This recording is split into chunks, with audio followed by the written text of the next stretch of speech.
morning students. Welcome to online classes from Guru Tegh Bahadur College लहलकोट। हम math जो start कर रहे हैं वो है हमारा एडवांस कैलकुलस। एडवांस कैलकुलस हमने फर्स्ट चैप्टर कंप्लीट किया था। नेक्स्ट जो हमारा टॉपिक है पार्शियल डेरिवेटिव, यानी जो हम नेक्स्ट टॉपिक करने जा रहे हैं पार्शियल डेरिवेटिव। डेफिनेशन क्या कहती है उसकी कि जेड हमारे पास कोई फंक्शन होगा, be a function of two independent variable x और वाई, यानी इंडिपेंडेंट होंगे एक्स और वाई एक दूसरे के ऊपर, जेड इन दोनों पे, यानी कोई जेड फंक्शन होगा जो एक्स और वाई में होगा। Then the partial derivative of z, तो हम जेड का डेरिवेटिव करेंगे with respect to x is a ordinary derivative of z, y when y is a regarding as a constant. मतलब जब हमारे पास कोई जेड फंक्शन दे रखा है हम उसका डेरिवेटिव करेंगे with respect to x, then y को हम एक कांस्टेंट टर्म मानेंगे। सिमिलरली द पार्शियल डेरिवेटिव, जब हम y की रिस्पेक्ट में डेरिवेटिव करेंगे तो हम x को कांस्टेंट मानेंगे।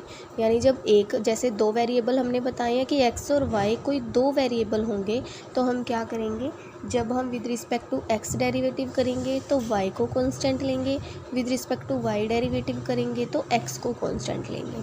फॉर एग्ज़ाम्पल हमारे पास एग्ज़ाम्पल गिवन है, जैसे z इक्वल टू कोई फंक्शन, देखो अब x वेरिएबल भी है और y भी है, तो जब हमने with respect to x derivative किया तो यहाँ पे हमने इस y को कांस्टेंट टर्म मान के बाहर निकाल दिया और x क्यूब का डेरिवेटिव कर दिया 3x²।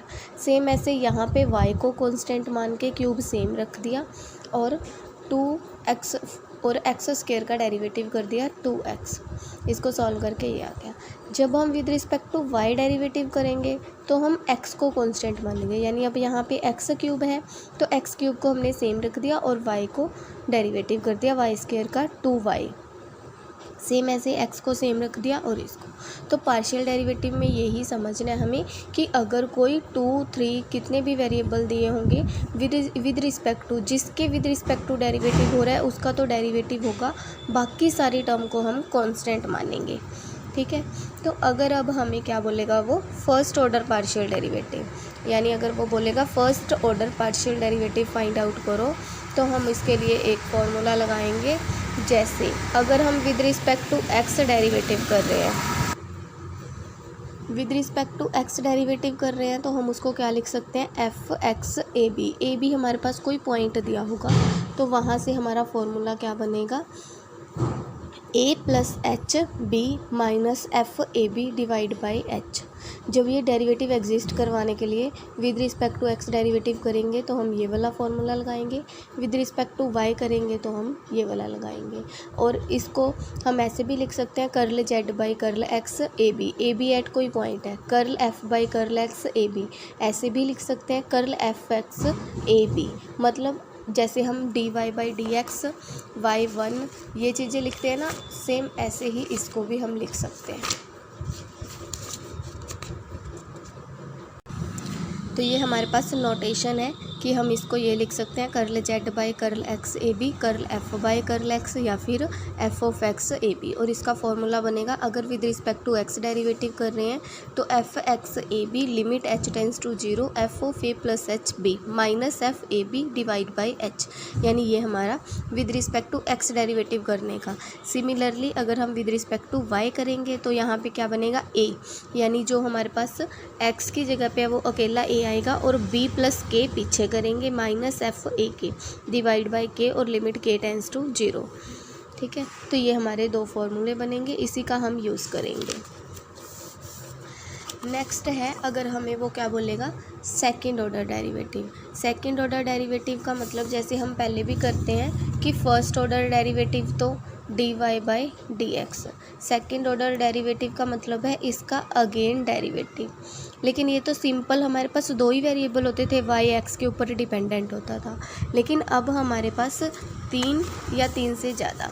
तो इसीलिए हम अगर हमें कर्ल जैसे इसका curl f by curl x का अगेन डेरिवेटिव करना है तो ये होगा curl square F curl x square. इसको हम इस नोटेशन से भी डिनोट कर सकते हैं, इससे भी कर सकते हैं, इससे भी कर सकते हैं। ये नोटेशन बताइए हमें कि कैसे कैसे करेंगे।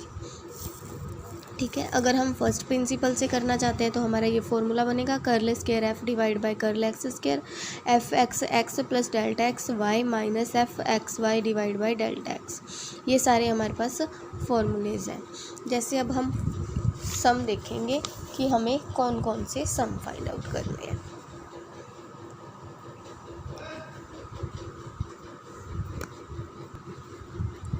स्टेटमेंट देखो, if F such that R square to R, यानी ये कोई फंक्शन है हमारे पास, be defined by F X by one, if one तो है if x Y not equal to zero है, और ज़ीरो है if x Y equal to zero zero है। Prove that the first order partial derivative, first order derivative find out करना है तो हमें सबसे पहले एफ एक्स ए बी इसका पता होना चाहिए कि इसका फॉर्मूला अभी हमें क्या किया था, f of zero F of A plus h b minus F of a b divide by h limit H tends to zero, ये हमें फॉर्मूला किया था। ठीक है, अब जो ए बी की वैल्यू है वो हमें किसके पास किसके बराबर है, ज़ीरो के। हमने यहाँ पे लेट किया, लेट एच भी नॉट इक्वल टू ज़ीरो है और के भी नॉट इक्वल टू ज़ीरो है। ठीक है, तो हम क्या करेंगे अब, limit H tends to zero F of, अब देखो जो हमारे पास पॉइंट दिया है ये ए की वैल्यू है और ये बी की, तो यहाँ पे ज़ीरो प्लस एच बी क्या हो गया zero minus F of zero zero divide by H. तो अगर हम इसको सॉल्व करेंगे तो हमारे पास क्या बनेगा, लिमिट तो पुट ही करने हैं, लेकिन हमने एच बोला है नॉट इक्वल टू ज़ीरो है, तो हमारे पास ये सारा फंक्शन क्या बनेगा, ये भी ज़ीरो हो गया, ये भी, मतलब ये किसके इक्वल है, वन के, one by h, h tends to zero, तो वन बाई ज़ीरो तो नॉट डिफाइन हो गया, नॉट एग्जिस्ट। यही हमने प्रूव करना था कि वो क्या कर रहा है, नॉट एग्जिस्ट। सेम वैसे ही हम एफ वाई का करके दिखाएंगे, एफ वाई ए बी, उसका फॉर्मूला हमने क्या किया था, एफ ऑफ ए और यहाँ पे के प्लस बी, ठीक है, minus F of a b divide by k, और यहाँ पे जो लिमिट चलेगी के टेंस टू ज़ीरो, तो यहाँ से फिर ये तो वन के इक्वल हो गया, डिवाइड बाय के लिमिट के टेंस टू ज़ीरो। अब ये फिर नॉट डिफाइन आ रहा है, इट मीन्स ये तो नॉट एग्जिस्ट कर रहा है, यही हमने प्रूव करना था कि ये नहीं क्या करता है, नॉट एग्जिस्ट।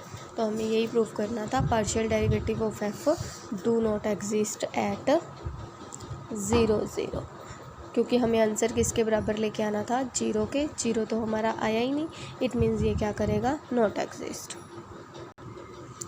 और हमें एक चीज़ कि हमें ये वन के बराबर क्यों लिया, क्योंकि जो फंक्शन था वो हमें वन के बराबर दिया है, ये सारे की वैल्यू हमारे पास वन थी, इसीलिए हमने यहाँ पे वन पुट किया और यहाँ पे भी वन, तो वन बाई के आ गया था, के की वैल्यू ज़ीरो हम पुट नहीं कर सकते क्योंकि ये वन बाई की जीरो इनफाइनेट हो गया, इसीलिए ये do not exist, answer zero आना चाहिए था, जीरो नहीं आया, इसीलिए not exist, not first order derivative है।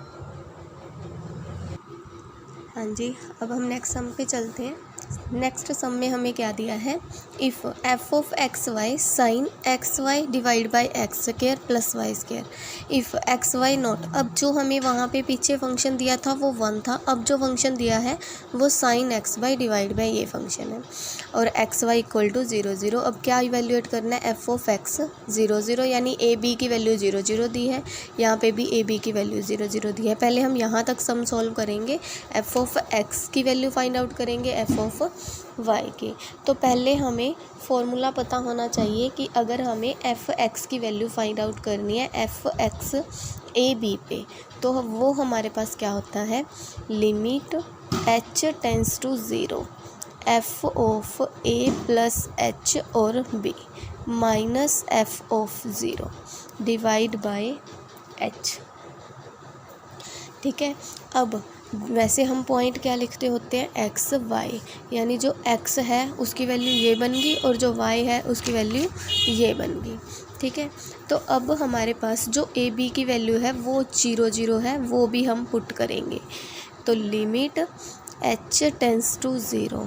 जब यहाँ पे ज़ीरो पुट करेंगे तो ज़ीरो प्लस h b की वैल्यू ज़ीरो ही होगी, माइनस यहाँ पे पुट करेंगे तो ये बन गया zero zero divide bye h। अब जो हमारे पास फंक्शन गिवन है वो है sine x y divide by x square plus y square. ये हमारी x की वैल्यू होगी और ये हमारी y की, सेम एज x की वैल्यू भी ज़ीरो है और y की वैल्यू भी ज़ीरो है। हमने यहाँ भी किया था, पहले एफ एक्स ए बी की वैल्यू फाइंड आउट की थी, ए की वैल्यू पुट कर दी तो यहाँ से हमारे पास एफ ऑफ एक्स की वैल्यू क्या आ गई, ज़ीरो। सेम ऐसे ही हम किसकी वैल्यू निकाल लेंगे, एफ ऑफ वाई की। एफ ऑफ वाई किसके बराबर होगा, ए के प्लस बी, यानी अब ए अकेला रहेगा, k plus b f a b. Same ऐसे ही यहाँ पे ए की वैल्यू ज़ीरो, बी की वैल्यू ज़ीरो, ए और बी दोनों की वैल्यू ज़ीरो। जब हम ये एक्स की वैल्यू आ गई और ये वाई की, फंक्शन में यहाँ पे पुट करेंगे। अब जब एक्स ज़ीरो है, ज़ीरो के किसी से मल्टीप्लाई करेंगे ज़ीरो, ज़ीरो के किसी से डिवाइड करेंगे ज़ीरो, तो इसीलिए ये क्या बन गया, sine zero minus zero divide by के। तो ये सारा तो ज़ीरो ही हो गया, ज़ीरो बाई के किसके बराबर होगा, ज़ीरो के ही। तो हमारे पास ये इवेल्युएट हो गया कि ये किसके बराबर है, ज़ीरो। नेक्स्ट हमें और क्या प्रूव करना था, पहले तो इन दोनों को इवेल्युएट करना था। नेक्स्ट उसने क्या बोला था, इफ़ एफ कॉन्टीन्यूज़ है एट द ओरिजन, तो ओरिजन पे बोला है, इसीलिए हमने एक्स वाई को तो क्या लेके चल पड़े, zero zero along a line, जो हमें लास्ट चैप्टर में किया था कॉन्टीन्यूस प्रूव करने के लिए। y equal to m x, y की वैल्यू पुट कर दी एम एक्स, तो इन दोनों की मल्टीप्लाई करेंगे तो वो क्या बनेगा, limit x tends to zero sine m x square divide by x square plus m x square. ठीक है, यही बना था, दोनों की मल्टीप्लाई, इन दोनों में से x square plus m x square, limit x tends to zero, दोनों अब साइन एम एक्स स्क्वायर।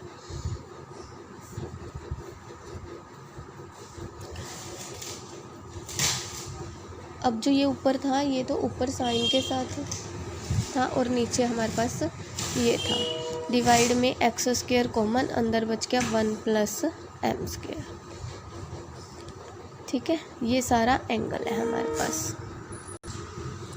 इस एक्स से ये एक्स स्क्वायर कैंसिल, तो हमारे पास फंक्शन बच गया x sine m divide by one plus m square. अब m की वैल्यू तो बहुत सारी होएंगी, तो हमारे पास कोई प्रॉपर एक आंसर तो नहीं देगा, यानी जो हम कहते थे कि m एग्जिस्ट करता है या नहीं करता, देन m की अलग अलग वैल्यू पुट करने से साइन और ये हमारे पास अलग अलग वैल्यू गिवन देते हैं। So it is not exist या it is not continuous. Continuous prove करने का हमने यही तरीका किया था कि हम y को लेट करते हैं, अगर ये m एग्जिस्ट करता है यानी अलग अलग वैल्यू पुट करने से एक ही आंसर देता है, तो वो हमारे पास कॉन्टीन्यूस होता था। लेकिन अब यहाँ पे अगर हम m की वैल्यू अलग अलग पुट करेंगे तो ये हमें सेम वैल्यू नहीं देगा, इसीलिए ये क्या हो गया, नॉट कॉन्टीन्यूस। तो सेम ऐसे नेक्स्ट सम पे चलते हैं। तो नेक्स्ट सम है, अपने पास कोई फंक्शन दे रखा है log x y plus two y square minus two x. Find हमें करना है विद रिस्पेक्ट टू x। जब हमें एफ एक्स फाइंड आउट करना है तो इट मीन्स हम एफ एक्स वाला फॉर्मूला लगाएंगे, जब हमें एफ वाई फाइंड आउट करना है तो हम y वाला फॉर्मूला लगाएंगे। तो जो अब हमें a और b की वैल्यू है वो दे रखी है 2 और b की वैल्यू दे रखी है 3। तो पहले हमें क्या पता होना चाहिए, अब इन्होंने सिंपली फाइंड आउट करने के लिए बोला है, ना तो इन्होंने ऐसे बोला कि फ़र्स्ट प्रिंसिपल से फाइंड आउट करो, ना ऐसे बोला फर्स्ट ऑर्डर से। तो आपकी मर्ज़ी है, पीछे वाला फॉर्मूला लगा के भी कर सकते हो, सिंपली डेरिवेटिव करके भी कर सकते हो। तो हम पहले अगर सिंपली करके दिखाऊँ अब मैं तुम्हें दूसरे मेथड से, तो एफ एक्स को ही हम क्या लिखते हैं कि हमें इसका डेरिवेटिव करना है विद रिस्पेक्ट टू एक्स। तो हम यहाँ पे लिखेंगे कर्ल बाय कर्ल एक्स, क्योंकि हम किसके रिस्पेक्ट में कर रहे हैं, एक्स में, और पार्शियल डेरिवेटिव कर रहे हैं, मतलब दो वेरिएबल बीच में आ रहे हैं, इसीलिए हम डी नहीं लिख रहे, कर्ल लिख रहे हैं। Log of x y plus two y square minus two x. अब हम इसका डेरिवेटिव करेंगे, जब विद रिस्पेक्ट टू एक्स कर रहे हैं तो यहाँ पे जो y है वो क्या होगा, कांस्टेंट टर्म। log का करेंगे 1/xy plus 2y² minus 2x multiply log का तो कर दिया। अब अंदर वाले फंक्शन का करेंगे तो एक्स वाई तो यहाँ पे कांस्टेंट है ना, जैसे 2x होता है, 2 कांस्टेंट होता है ना, तो इसका डेरिवेटिव अकेला 2 आ जाता है। सेम ऐसे ही एक्स वाई में y कांस्टेंट है, x का डेरिवेटिव 1, तो इसका डेरिवेटिव क्या आएगा y। तो इसीलिए हम यहाँ पे डेरिवेटिव लिखेंगे y। ये तो कांस्टेंट टर्म होगी, जैसे हमारे पास अकेला 2 हो, 3 हो, a हो, b हो, तो इस सब का डेरिवेटिव क्या होता है 0। सेम ऐसे ये भी कांस्टेंट टर्म है, तो इसलिए इसका डेरिवेटिव 0। 2x का डेरिवेटिव -2। तो हमारे पास क्या आंसर आया, y - 2 divide by xy plus 2y² minus 2x। f(x) की वैल्यू आ गई है, लेकिन अब हमें निकालना क्या था, f(x) 2 3, यानी x की वैल्यू 2 और y की वैल्यू 3 इस फंक्शन में पुट करेंगे हम। y की वैल्यू 3 है तो 3 - 2 डिवाइड बाई x की वैल्यू 2 है, y की वैल्यू 3 है, प्लस 2y² माइनस 2x। तो 1/6 - 9 2 18 -4, तो ये हमारे पास बनेगा 24 - 20। तो f(x) 2 3 की वैल्यू कितनी आ गई 1/20।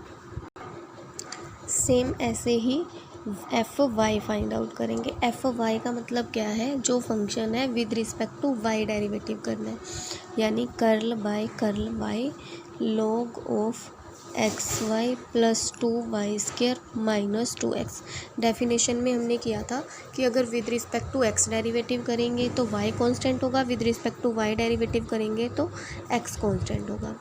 तो सेम ऐसे ही अगर log का डेरिवेटिव करेंगे तो वो बनेगा xy plus 2y² minus 2x multiply. अब xy, इसमें अब y रिस्पेक्ट डेरिवेटिव हो रहा है तो x कांस्टेंट हो गया, तो y का डेरिवेटिव 1, तो ये तो बच गया x। और इसमें y का डेरिवेटिव करेंगे 4y और यहाँ पे इसका डेरिवेटिव 0। तो हमारे पास फंक्शन क्या बचा, f(y) की वैल्यू क्या आई, x plus 4y divide by xy plus 2y² minus 2x। Find क्या करना था, f(y) 2 3, यानी x की वैल्यू 2 है, y की वैल्यू 3 है, तो यही हम यहाँ पे पुट कर देंगे। x की जगह पे 2 पुट करेंगे तो 2 + 4 × 3 डिवाइड बाई x की वैल्यू 2 है, y की वैल्यू 3 है, 2 × 3² माइनस 2 × 2। तो नीचे वाला तो अभी हमने ये भी सॉल्व किया था, नीचे तो आया हमारा 20, 4 3 जा 12 plus 2 14।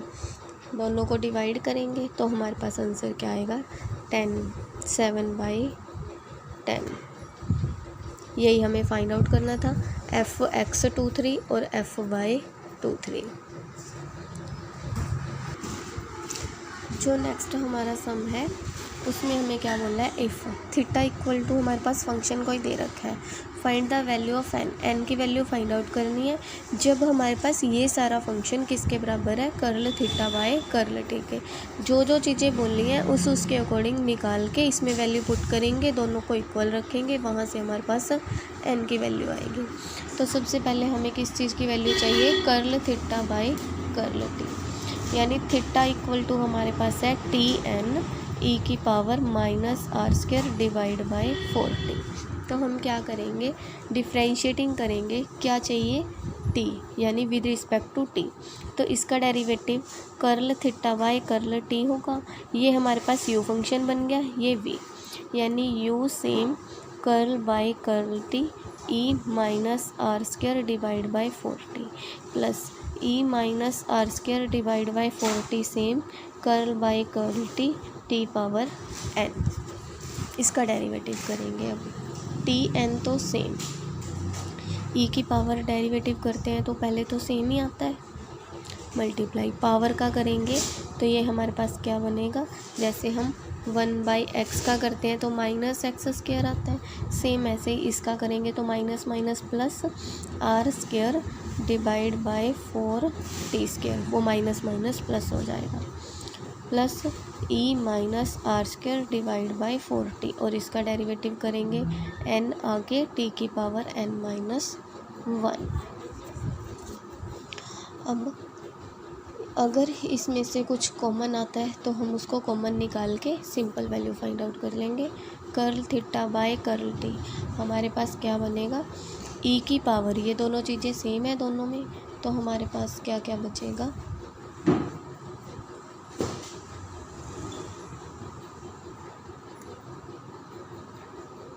Are square divide by, अब देखो ये टी स्क्वायर है, ये टी पावर एन है, तो अगर मैं इसको ऊपर ले जाऊंगी तो ये बनेगा टी की n-2 डिवाइड बाय 4, और ये हमारे पास same E minus R square divide by 4t plus ये हमारे पास पड़ा ही था E minus R square 4t into N T n-1। देखो अभी हमने क्या किया था, यहाँ पे कर्ल थीटा बाय,